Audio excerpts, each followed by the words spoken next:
53 वर्षको भएँ। माता दीर्घमाया निरौला, पिता शेरबहादुर निरौला दुवै दिवंगत भइसक्नु भएको छ। 2028-10-25 मा खोटाङ जिल्लाको साबिक माकपा 9 हालको ऐसुलभरको गाउँपालिका वार्ड नम्बर 7 मा मेरो जन्म भएको हो। हाल सूर्य विनायक नगरपालिका वार्ड नम्बर 9 भक्तपुरमा बसोबास रहेको छ। माध्यमिक तहसम्मको अध्ययन खोटाङ जिल्लामा गरेको हुँ। कानुनमा प्रवीणता प्रमाणपत्र तह, स्नातक तहको अध्ययन जनता कानुन क्याम्पस विराटनगर तथा कानुनमा स्नातकोत्तर तहको अध्ययन नेपाल क्याम्पस काठमाडौँमा गरेँ। विक्रम सम्वत 2051 सालमा कानुनमा स्नातक उपाधि हासिल गरेपछि नेपालको न्याय सेवामा प्रवेश गर्नु पूर्व केही समय कानुन व्यवसाय र जनता कानुन क्याम्पस विराटनगरमा अध्यापन समेत गरेँ। विक्रम सम्वत 2052 सालबाट नेपालको न्याय सेवामा शाखा अधिकृत रूपमा प्रवेश गरेको हुँ। 2060 सालमा उपसचिव, 2065 सालमा सह रजिस्ट्रारको पदमा आन्तरिक प्रतियोगिता परीक्षाबाट सफल भई 2073 सालमा राजपत्राङ्कित विशिष्ट श्रेणीको रजिस्ट्रार पदमा बढुवा, 2075 सालमा मुख्य रजिस्ट्रार पदमा बढुवा नियुक्ति भई कार्य गर्दै रहेको बखत 2077 साल माघमा मुख्य न्यायाधीशको पदमा नियुक्त भई निरन्तर कार्यरत रही आएको छु। नेपाल न्याय सेवाको शाखा अधिकृतको रूपमा अदालतमा प्रवेश गरी जिल्ला अदालतको श्रेष्ठदार, तहसिलदार, तत्कालीन पुनरावेदन अदालतको इजलास अधिकृतको उपरजिस्ट्रार, रजिस्ट्रार, सर्वोच्च अदालतको सह रजिस्ट्रार तथा रजिस्ट्रार, न्याय परिषदको सचिव, बेपत्ता पारिएका व्यक्तिको छानबिन आयोगको सचिव, सर्वोच्च अदालतको मुख्य रजिस्ट्रार हुँदै उच्च अदालतको मुख्य न्यायाधीशको पदमा रही कार्य गरेको कार्य अनुभव मसँग रहेको छ। यस अवधिमा न्याय सम्पादन, न्याय प्रशासनको काममा मैले आफूलाई समर्पित गरेको छु। यो क्रममा मलाई न्याय प्रशासन र न्याय सम्पादनका अनुभवहरू हासिल भएका छन्। विभिन्न पद र तहमा रही गरेको कार्य अनुभव, निरन्तरको अध्ययन, लेखन र लिएका तालिम लगायतले मेरो कार्य सम्पादनको स्तरमा अभिवृद्धि गरेको छ। सर्वोच्च अदालतको रजिस्ट्रार, न्याय परिषदको सचिव, सर्वोच्च अदालतको मुख्य रजिस्ट्रार जस्ता न्यायपालिकाको प्रशासकीय नेतृत्वमा रही काम गर्दा न्यायपालिकाको अवस्था, रहेका समस्या, सुधारका क्षेत्रबारे परिचित छु र विभिन्न जिम्मेवारीमा रहेको अवस्थामा सुधारका कार्य गर्न आफ्नो तर्फबाट पहल पनि गरेको छु। मुख्य न्यायाधीशको रूपमा उच्च अदालत दिपायल र उच्च अदालत पाटनमा रही काम गरेको अनुभव मसँग छ। न्याय सम्पादनको क्रममा विभिन्न प्रकृतिका 2000 भन्दा बढी मुद्दाको फैसला गरेको छु। मुख्य न्यायाधीशको रूपमा सम्बन्धित उच्च अदालत र मातहत अदालतहरू समेतको समग्र नेतृत्वदायी भूमिका निर्वाह गर्ने अवसर पनि प्राप्त गरेको छु। न्यायपालिकामा करिब 29 वर्षदेखि अनवरत रूपमा कार्यरत रही मैले हासिल गरेको अनुभव, कार्यदक्षता, क्षमता र योग्यताको मूल्याङ्कन गरी नेपालको संविधानको धारा 129 तथा न्याय परिषद 2073 तथा 5 समेतका आधारमा सर्वोच्च अदालतको न्यायाधीशको पदमा नियुक्तिको लागि सिफारिस गरेकामा सम्माननीय प्रधान न्यायाधीशको नेतृत्व रहेको न्याय परिषदप्रति हार्दिक आभार व्यक्त गर्दछु। साथै समितिमा उपस्थित भई आफ्नो अवधारणा र कार्ययोजना प्रस्तुत गर्ने महत्त्वपूर्ण अवसरका लागि समितिका माननीय सभापतिज्यू लगायत सम्पूर्ण माननीय सदस्यज्यूहरूमा हार्दिक आभार व्यक्त गर्न चाहन्छु। स्वतन्त्रता, निष्पक्षता र सक्षमता न्यायाधीशका आधारभूत शर्तहरू हुन्। निरन्तरको लगन, मेहनत, क्षमता, इमान्दारिता, व्यावसायिक निष्ठा र जवाफदेहितापूर्ण कार्य सम्पादनबाट नै उल्लेखित शर्तहरू अभिवृद्धि हुँदै जान्छन् भन्ने मलाई लाग्दछ। नेपालको न्यायपालिकामा विभिन्न पदमा रही लामो समयदेखि कार्य गर्दै आएको मेरो अनुभव तथा पदीय जिम्मेवारीमा रही कार्यकुशलता, निष्पक्षता र इमान्दारिता, पेशागतता तथा नैतिक आचरणमा रही न्याय र कानुनको क्षेत्रमा पुर्याएको योगदान समेतका आधारमा सर्वोच्च अदालतको न्यायाधीश पदको भूमिका निर्वाह गर्न सक्षम हुनेछु भन्ने आत्मविश्वासका साथ गरिमामय समितिलाई सोको विश्वास समेत दिलाउन चाहन्छु। संविधान, कानुन तथा न्यायका मान्य सिद्धान्त बमोजिम स्वच्छ एवं निष्पक्ष न्याय सम्पादन गर्नु न्यायाधीशको प्रमुख जिम्मेवारी हो। न्याय सम्पादन गर्दा न्यायाधीश संविधान तथा कानुनप्रति प्रतिबद्ध र जवाफदेही रहन्छ। संविधान र कानुनप्रतिको प्रतिबद्धताले अन्ततः नागरिकप्रति जवाफदेही र उत्तरदायी भएको मानिन्छ। न्याय सम्पादनको काममा निष्ठा, इमान्दारिता, निष्पक्षता त जरुरी हुन्छ नै, ज्ञान र विवेक पनि त्यत्तिकै अपरिहार्य हुन्छ। ज्ञान र विवेक, कार्य अनुभव, निरन्तरको अध्ययन, अनुसन्धान समेतबाट हासिल हुने विषयहरू हुन्। न्याय सेवामा लामो अवधिसम्म काम गरी हासिल गरेको अनुभव, अध्ययन, अनुसन्धानबाट प्राप्त ज्ञान र सिकाइ संस्थाको श्रीवृद्धिमा उपयोग गर्ने प्रतिबद्धताका साथ गरिमामय समिति समक्ष प्रस्तुत कार्ययोजना तयार गरी पेश गरेको व्यवहार सादर निवेदन गर्दछु। अवधारणामा पृष्ठ 2 देखि 7 सम्म छ। यसमा समयलाई समेत मध्यनजर राख्दै अवधारणाका कुराहरू संक्षिप्त राखेर म आफ्नो कार्ययोजनातर्फ नै केन्द्रित हुने अनुमति चाहन्छु। अवधारणा अन्तर्गत न्यायपालिका र न्यायिक कार्य सम्बन्धी अवधारणा पक्ष, न्यायपालिकाको वस्तुस्थिति विश्लेषण सहित 14वटा मुद्दाहरू राखेको छु, जुन माननीयज्यूहरू समक्ष वितरण पनि भइसकेको छ, जसमा न्यायपालिकाले पुर्याएको योगदान, न्यायपालिकाको पञ्चवर्षीय रणनीतिक योजनाको कार्यान्वयनबाट प्राप्त उपलब्धि, योजना कार्यान्वयनमा रहेका समस्या र सुधारका क्षेत्रहरू, सर्वोच्च अदालतमा रहेको मुद्दाको कार्यबोझको विश्लेषण, न्याय सम्पादनको कामलाई छिटो छरितो र थप प्रभावकारी बनाउन अपनाइएको मुद्दा व्यवस्थापन पद्धतिको विषय, मेलमिलापद्वारा विवाद समाधानका अवस्था र समस्या, फैसला कार्यान्वयन, न्यायमा पहुँच अभिवृद्धिका लागि गर्नुपर्ने प्रयास, न्यायिक काम कारबाही सूचना प्रविधिको प्रयोगको अवस्था, न्यायिक सुशासन कायम गरी न्यायपालिकाप्रति आम नागरिकको आस्था र विश्वास अभिवृद्धि गर्ने विषयमा भएका प्रयास र थप सुधारका उपायहरू लगायतका कुराहरू वस्तुस्थिति विश्लेषण र अवधारणामा राखिएको छ। यिनै अवधारणा र न्यायपालिकाको वस्तुस्थिति विश्लेषणको संक्षिप्त विश्लेषणका आधारमा कार्ययोजनाको निर्माण गरेको बेहोरा म निवेदन गर्दछु। अब म कार्ययोजनातर्फ प्रवेश गर्न चाहन्छु, कार्ययोजना प्रस्तुत गर्ने अनुमति चाहन्छु।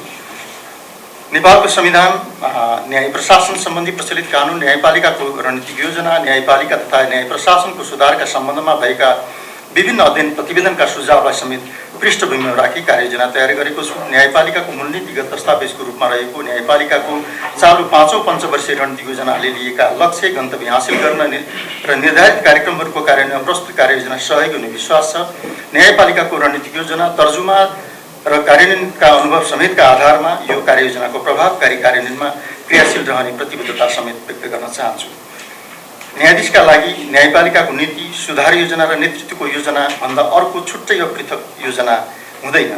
प्रधान न्यायाधीशको न्यायिक नेतृत्वमा सिङ्गो न्यायपालिका रहने हुँदा न्यायिक नेतृत्वले लिने नीति, योजना र कार्यक्रमहरूको कार्यान्वयन गरी नेतृत्वलाई सहयोग गर्नु मेरो दायित्व बन्दछ। न्यायपालिकाको पञ्चवर्षीय रणनीतिक योजना तथा सम्मान्य प्रधान न्यायाधीशज्यूबाट संसदीय सुनवाईको क्रममा यस गरिमामय समिति समक्ष पेश गर्नुभएको अवधारणा पत्र र न्यायिक सुधारको कार्ययोजना र प्रतिबद्धता नै न्यायपालिकाको संस्थागत योजना र प्रतिबद्धता हुँदा त्यसप्रति अपनत्व ग्रहण गर्दै कार्यान्वयनमा न्यायपालिकाको एक जिम्मेदार सदस्यको नाताले मेरो सक्रिय र सकारात्मक भूमिका रहनेछ। मेरो भूमिका स्वतन्त्र न्यायपालिकाको मूल्य र मान्यतालाई आत्मसात गर्दै निष्ठा र इमान्दारीका साथ न्याय सम्पादन गर्ने तथा न्यायपालिकाको नेतृत्वले लिएका नीतिहरूको आफ्नो तौरबाट कार्यान्वयनमा सहयोग र सहजीकरण गर्ने नै हुनेछ। यही मान्यताका साथ देहाय बमोजिम कार्ययोजना सम्मानित समिति समक्ष प्रस्तुत गर्दछु। न्याय सम्पादनको काममा समर्पित रहने। 1. संवैधानिक सर्वोच्चता र संवैधानिक तथा न्यायिक मूल्यप्रति समर्पित भई न्याय सम्पादन गर्ने मेरो पहिलो र अपरिवर्तनीय प्रतिबद्धता रहेको बेहोरा म यहाँ प्रकट गर्दछु। न्यायाधीशको रूपमा रहँदा सदाचारिता, इमान्दारिता, निष्ठा, निष्पक्षता, स्वतन्त्रता जस्ता आदर्शबाट निर्देशित रहिरहनेछु। संविधानले आत्मसात गरेको बहुदलीय लोकतान्त्रिक शासन प्रणाली, नागरिक स्वतन्त्रता, मौलिक हक, मानवाधिकार, निष्पक्ष, स्वतन्त्र एवं सक्षम न्यायपालिका र कानुनी राज्यका लगायतका लोकतान्त्रिक मूल्य मान्यता मेरो कार्य सम्पादनका आदर्श मार्गदर्शक सिद्धान्तहरू हुन्। ती संवैधानिक व्यवस्थाको प्रभावकारी कार्यान्वयन हुने गरी न्याय सम्पादनको जिम्मेवारीमा क्रियाशील छु र क्रियाशील रहनेछु। स्वतन्त्र लोकतन्त्र र संविधानवादको मेरुदण्डको रूपमा रहेको स्वतन्त्र न्यायपालिकाको अवधारणालाई व्यवहारमा रूपान्तरण गर्न म अविचलित रूपमा लागिरहनेछु। यस क्रममा शक्ति पृथकीकरण एवं नियन्त्रण र सन्तुलनको सिद्धान्तको पूर्ण पालना गरी संवैधानिक आदर्शलाई व्यवहारमा ल्याउन र वैयक्तिक स्वतन्त्रताको संरक्षण र कानुनको शासनको प्रवर्धनका लागि मेरो समर्पण रहनेछ। न्याय सम्पादनका क्रममा संविधान र कानुनको विधायकीय मनसाय अनुरूपको रचनात्मक व्याख्या मार्फत विधिशास्त्रीय विकासका लागि निरन्तर क्रियाशील रहनेछु। 2. न्यायपालिकाको रणनीतिक योजना र सर्वोच्च अदालतको कार्ययोजनामा लिएका मुद्दा फर्छुटको लक्ष्य प्राप्तिमा सक्रियता। समयमा न्याय प्राप्त गर्ने न्याय याचकको हक नै हो। न्याय दिन ढिलाइ गर्नु भनेको न्याय दिन इन्कार गरेको मानिन्छ। त्यसैले न्यायमा निष्पक्षता, स्वच्छता, शीघ्रता र गुणस्तरीयताको अपेक्षा गरिन्छ। तथ्याङ्कले सर्वोच्च अदालतमा वकिलता मुद्दाहरू ठूलो सङ्ख्यामा रहेको देखाएको छ। यसलाई न्यून गर्नका लागि 2083 सालसम्म 5 वर्ष नआएका सबै मुद्दा फर्छुट गर्ने, 3 वर्ष नआएका सबै मुद्दालाई 85 साल असार मसान्तसम्म फर्छुट गर्ने र योजनाको अन्त्य अर्थात् 2086 साल असार मसान्तसम्म 2 वर्ष नआएका सबै मुद्दा फर्छुट गरिसक्ने तथा प्रत्येक वर्ष लगतको कम्तीमा 50% मुद्दा फर्छुट गर्ने गरी न्यायपालिकाको 5औं पञ्चवर्षीय रणनीतिक योजना लिएको लक्ष्य तथा न्यायिक नेतृत्वले गरेका प्रतिबद्धता पूरा गर्नका लागि व्यक्तिगत रूपमा र सामूहिक रूपमा भरमग्दुर प्रयत्नशील रहनेछ। यसका लागि मुद्दा व्यवस्थापन पद्धतिमा आवश्यक र थप सुधारका लागि पहल गर्ने, समन्वय र सहजीकरण गर्नेछु। समयमा फैसलाको तयारी। 3. फैसलाको पूर्णपाठ समयमा तयार गरी पक्षहरूलाई समयमा उपलब्ध गराउने कार्य त्यत्तिकै महत्त्वपूर्ण हुन्छ। सर्वोच्च अदालतबाट हुने फैसला नजिरको रूपमा रहने र नेपालको संविधानको धारा 128(4) अनुसार सबैले कानुन सरह मान्नुपर्ने हुँदा फैसला तयारीको क्रममा व्याख्या विश्लेषणका लागि समय त लाग्ने हुन्छ नै, तर समयमा फैसलाको पूर्ण पारिदिन सकिएमा शीघ्र कार्यान्वयन भई न्यायायाचकले न्याय पाएको महसुस गर्न सक्दछ। कानुनले 21 दिनभित्र फैसलाको पूर्ण पाठ उपलब्ध गराउनु पर्ने भन्ने प्रबन्ध गरेको छ। मुद्दाको सुनवाई अगाडि नै टिपोट तयार गरी टिपोट व्यवस्थापन गरी सफ्टवेयरमा प्रविष्ट गर्न सकिएमा यो समय सीमा नजिक पुग्न सकिन्छ। यसका लागि तालिम, उत्प्रेरणा आदिद्वारा शिविरको जनशक्तिको विकास गरी काम गराउनु पर्ने हुन्छ। कृत्रिम बौद्धिकता आर्टिफिसियल इन्टेलिजेन्सको प्रयोग गर्ने विकल्पका बारेमा पनि छलफल गर्ने समय भएको छ। मसँग करिब 3 दशक लामो समय अदालत प्रशासन र व्यवस्थापन तथा न्याय सम्पादनमा रही काम गरेको यस सम्बन्धी अनुभवलाई संस्थाको हितमा प्रयोग गर्न प्रयत्नशील रहनेछु। खास गरी न्यायिक जनशक्तिको विकास र उत्प्रेरणाका लागि सहजीकरणका लागि तत्पर रहनेछु। फैसला तथा आदेशको कार्यान्वयन। अदालतबाट भएका फैसला तथा आदेश समयमा कार्यान्वयन भएनन् भने न्याय पराजित हुन पुग्दछ। फैसला हुने अनि कार्यान्वयन नहुने अवस्था रहेमा कानुनको शासनमाथि नै प्रश्न चिन्ह खडा हुन पुग्दछ। त्यसैले फैसला तथा आदेश कार्यान्वयन सबैको प्राथमिकताको विषय बन्नु पर्दछ भन्ने मेरो धारणा छ। अदालतका फैसलाले व्यक्तिहरूलाई लागेको कैद, जरिवाना, सरकारी बिउको क्षतिपूर्तिको असुल उपर गर्न बाँकी अङ्क निकै ठुलो छ। सरकारी र सार्वजनिक सेवा प्रवाह गर्ने निकायहरूमा दण्ड जरिवाना समेतको अत्यावधिक लगत दिने र ती निकायहरूले सेवा प्रवाह गर्नु अघि दण्ड जरिवानाको लगत नरहेको हेरी रहेको पाइएमा असुल उपर गर्न पहल गरिदिने र अदालतले समन्वय गरी दण्ड जरिवानाको असुलीको देशव्यापी अभियान चलाई निरन्तरता दिने हो भने दण्ड जरिवाना असुलीमा वृद्धि गर्न सकिन्छ। देवानी मुद्दाको फैसला कार्यान्वयनमा न्यायिक प्रक्रियागत पक्षहरू धेरै रहन्छन्। त्यसैले देवानी मुद्दाको फैसला कार्यान्वयन अदालतको फैसला कार्यान्वयन इकाइले गर्नुपर्ने हुन्छ। तर फौजदारी मुद्दाको फैसला कार्यान्वयन खास गरी व्यक्तिलाई लागेको कैद, जरिवाना, सरकारी बिउ क्षतिपूर्तिको असुलीमा हाम्रो कानुन प्रणालीमा गरिँदै आएको अभ्यासमा नीतिगत रूपमा नै फड्को मार्नुपर्ने आवश्यकता छ। कैद, जरिवाना, सरकारी बिउको क्षतिपूर्तिको असुली कार्यपालिका निकायले गर्ने गरी दीर्घकालीन व्यवस्थापन गर्नुपर्ने आवश्यकता देखेको छु। 5. विवाद समाधानका वैकल्पिक उपायको अवलम्बन। अदालत समक्ष आएका विवादलाई मेलमिलापमा लैजाने र तालिम प्राप्त मेलमिलापकर्ताले विवादको समाधानमा सहजीकरण गर्ने गरी मेलमिलाप गर्ने पद्धतिको सुरुवात भएको 20 वर्ष नागिसके पनि अझै यसले आशातीत नतिजा दिन बाँकी नै छ। तिनै तहका अदालतमा मेलमिलाप मार्फत मिलापत्रको समग्र उपलब्धि प्रेषित भएको मुद्दाको 20% पनि पुग्न नसकिरहेको अवस्था छ। यद्यपि हामीसँग अन्यत्र देशको अदालत प्रेषित मेलमिलापको सिकाइ पनि छ। फिलिपिन्स, सिङ्गापुर, जापानमा अदालत प्रेषित मेलमिलापको सफलता दर 60% भन्दा माथि रहेको छ। ती देशका अदालतमा भएका मेलमिलापको उत्तम अभ्यासलाई अनुसरण गर्न सकिन्छ। मेलमिलाप परिषदबाट न्यायाधीश सम्मिलित मेलमिलापको सम्भाव्यताबारे अध्ययन पनि भएको छ। अध्ययन प्रतिवेदन समेतका आधारमा अदालत प्रेषित मेलमिलाप पद्धतिलाई प्रभावकारी बनाउन सर्वोच्च अदालतमा हुने छलफलमा स्पष्ट दृष्टिकोणसहित मेरो सक्रिय र सकारात्मक सहभागिता रहनेछ। मेलमिलाप पद्धतिबाट विवादको समाधान नै उत्तम र स्थायी समाधान हो भन्ने तथ्यलाई मूर्त रूप दिन मेरो सक्रियता रहनेछ। सूचना प्रविधिको प्रयोग। 6 मुद्दाको प्रक्रियागत काम कारबाहीमा सूचना प्रविधिको प्रयोग न्यायिक सुधारका लागि अपरिहार्य रहेको छ। नेपालको न्यायपालिकाले आफ्ना काम कारबाहीमा गरेको सूचना प्रविधिको प्रयोगलाई अझ उच्चतम बिन्दुमा पुर्याउनका लागि विद्युतीय माध्यमबाट मुद्दा दर्ता, म्याद तामेली तथा पत्रचार गर्ने, विद्युतीय माध्यमबाट कानुन व्यवसायको बहस, विशेषज्ञ तथा साक्षीको बकपत्र गर्ने कार्यलाई संस्थागत गर्न आफ्नो अनुभवसहितको सकारात्मक पहल हुनेछ। मुद्दा दर्तादेखि फैसलाको जानकारीसम्म विद्युतीय माध्यमबाट हुन सकेमा सेवाग्राहीलाई न्यायमा सहज पहुँच पुग्ने मेरो विश्वास छ। 7. न्यायिक सुशासन। न्यायिक सुशासनको स्थापना बेगर न्यायिक कार्य सम्पादन प्रभावकारी हुन सक्दैन। न्यायिक सुशासनको लागि न्यायाधीशको आचार संहिताबाट निर्देशित हुने कुरामा मेरो स्पष्ट प्रतिबद्धता रहेको छ। सुशासन विपरीतका गतिविधिको सूक्ष्म अनुगमन तथा निगरानीको संयन्त्र गठन गरी काम गरिने भन्ने न्यायिक नेतृत्वको कार्ययोजनाको कार्यान्वयनमा मेरो पूर्व अनुभवसहितको सहयोग हुनेछ। त्यस्तै न्यायपालिकाको स्वतन्त्रता, स्वायत्तता लगायतका न्यायिक मूल्य मान्यताका मापदण्डको विकास र कार्यान्वयनमा मेरो जोड रहनेछ। अदालतमा बिचौलियाको नियन्त्रणका लागि छुट्टै कानुन निर्माणको लागि पहल गर्ने भन्ने सम्माननीय प्रधान न्यायाधीशज्यूले यस समिति समक्ष पेश गर्नुभएको कार्ययोजनाको कार्यान्वयनमा मेरो सकारात्मक र सहयोगी भूमिका रहनेछ। मातहत अदालतहरूको निरीक्षण, काम कारबाहीको अनुगमनलाई प्रभावकारी बनाउन व्यक्तिगत र सामूहिक रूपमा पहल गर्दै न्यायिक सुशासन कायम गर्ने दिशामा संस्थाले लिएको उद्देश्य पूरा गर्न मेरो सकारात्मक र सहयोगी भूमिका रहनेछ। 8. न्यायमा पहुँच अभिवृद्धि। न्यायमा सहज पहुँच अभिवृद्धि न्यायिक सुधारको अर्को महत्त्वपूर्ण पक्षको रूपमा रहेको छ। न्यायमा सहज पहुँचका लागि तय भएका कानुनी प्रबन्धहरूको प्रभावकारी कार्यान्वयनको खाँचो छ।